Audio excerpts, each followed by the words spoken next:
dal leen ak jàmm ci AGT News chaîne bi leen di jox xibaar yi wér te wóor abonné leen ngir dara bañ leen a raw.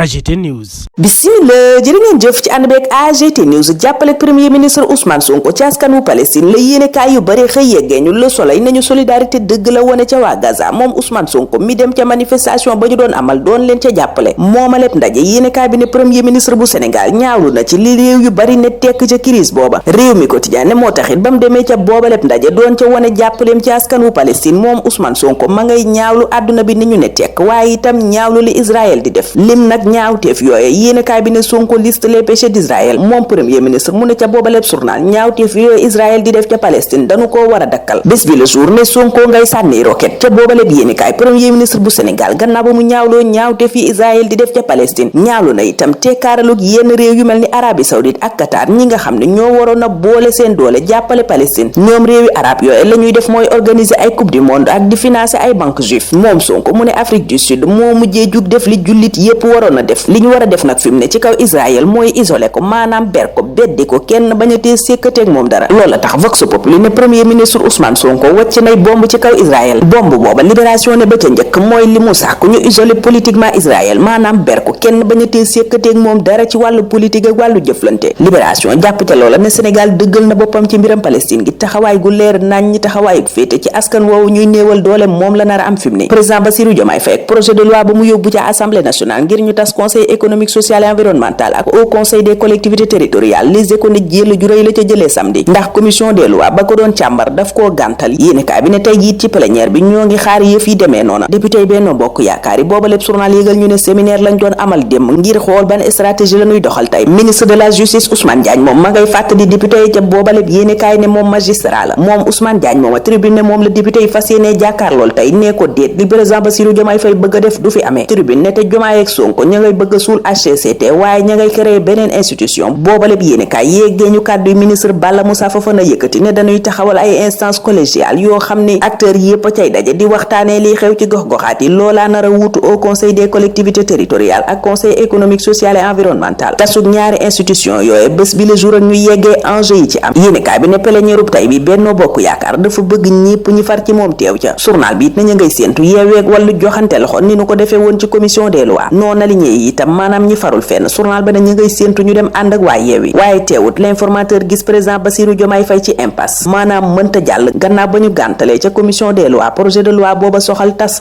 HCCT ak CSE waaye waa Benno Bokk Yaakaar bu ñu bloqué coppite yooyu président Bassirou Diomaye Faye bëgg a indi ci constitution bi critique ne nañu jàpp ne ña ngay gasal bàmmeel seen bopp susa ne ça passe ou ça casse day jàll rek mbaa mu damm gannaaw ba commission des lois bi gàntalee projet de loi président Bassirou Diomaye Faye booba plénière bi la ñëpp yi xaar tey ci suba plénière booba Vox Populi ne tey lu ne dana ca xew la plénière de tous les coups politiques la ko yéenekaay bi tuddee point actu tuddee ko revanche Benno Bokk Yaakaar ci Yewwi Askan Wi booba lépp journal ne waa Benno Bokk Yaakaar defante gu rëy tey la ñu nat ci kaw Yewwi Askan Wi taxawu moom booba lépp yéenekaay ne xamagut fu muy taxaw journal bi ne waaye njabootu Macky Sall gi moom fan taxaw jógewuñu fa te mooy loi booba président Bassirou Diomaye Faye indi du fa jàllee tey du fa jàllee ëllëg enquête ne projet de loi booba président Bassirou Diomaye Faye yóbbu ca assemblée nationale nanu ko jàppee premier grand test maanaam testam gu mag gu njëkk ca pencum ndawi réew mooma ca l'observateur ñu naan boobaleb test moom jàllul ca commission des lois ndax dañu koo gàntal ñuy xamle ca boobaleb journal it ne guuleet ab projet de loi constitutionnel ñu di ko gàntal ca commission des lois le quotidien tuddee gàntal googa premier barrage l'info naan gannaaw barrage booba plénière tey bi it Benno Bokk Yaakaar bakkanam la ca teg waxtu woowa les échos naan ñu fukki bakkan ak juróom benn root na ci ñaari weer ñépp dañ leen a faat Jean Baptiste Tine moo xaymaa noonu insécurité di ñàkkum kaaraange gi ci banlieue bi rawatina Walf Quotidien dikk ca loola di wax yi waral faat yooye tuddee ko mobile de crime yéenekaay bi xamal ñu ne diggante juillet ak août fukki nit ak juróom benn faat nañu leen ministre de l'intérieur loola tax mu jël ay matukaay yu bees ngir dakkal violence googa di fitna googa ak faat yi Sud Quotidien ne dafay bëgg a jéggi dayo ndax Sénégal yéenekaay bi gis na ko ci alerte orange lii Quotidien ne alerte googa tax ministre de l'intérieur jóg xayma na insécurité gi di ñàkkum kaaraange gi teg ay matukaay yu mu jàpp ne bu nu ko doxalee askan wi danañu nekk ci jàmm l'observateur ne ñi newut ci jàmm kay mooy ña dëkk ca bërëb ya ay crime amoon yéenekaay bi ne bu loola weesoo ña dëkk ca bërëb yooye tiitaange ga du leen gaaw a bàyyi ñenn ca ñoom di ca indi seede ne tiitaangeeg fit wu rëcc la ñu dëkkee. journal bi noppi ca loola yéegee ñu palang bu bees bi ñu tëral ngir Air Sénégal suqaliku yéenekaay bi ne daanu supprimer 6 lignes li ko dalee ñaar fukki fan weeru septembre daanu itam xoolaat flotte bi nataat itam top management bi yéenekaay bi ne borub juróom benn milliard it fay nañu ko. booba jamono critique naan scandale bu rëy ma ngay xeeñ ci contrat bu Azer ba ñu tëggaat ak AE Power yéenekaay bi ne scandale booba entente secret lay nurool yoor bi naan lii scandale dëgg kay mooy li xew ca AGETIP. journal bi ne El Hadji Malick Gueye dafa def AGETIP googa Gueye famille yéenekaay bi ne diggante 2018 ak 2020 lu ëpp 500 millions maanaam juróomi téeméeri millions jëlee nañ ko ci compte AGETIP ngir moom DG bi ay jegeñaaleem ay particulier ab magistrat politicien waaye tey journaliste yu RTS. journal bi noppi ca loola nag dikk ci ni mu falee ay mbokkam ca AGETIP googa foofa la ñuy jaaree tàbbi ci record booba lépp journal xëy jox kàddu Saliou Ciss international sénégalais bi ne diggam ak football jeex na tàkk foofa it la ñuy jeexale tey ñun ñaanal leen kenn dal ak jàmm dig daje ëllëg incha allah. AGT News.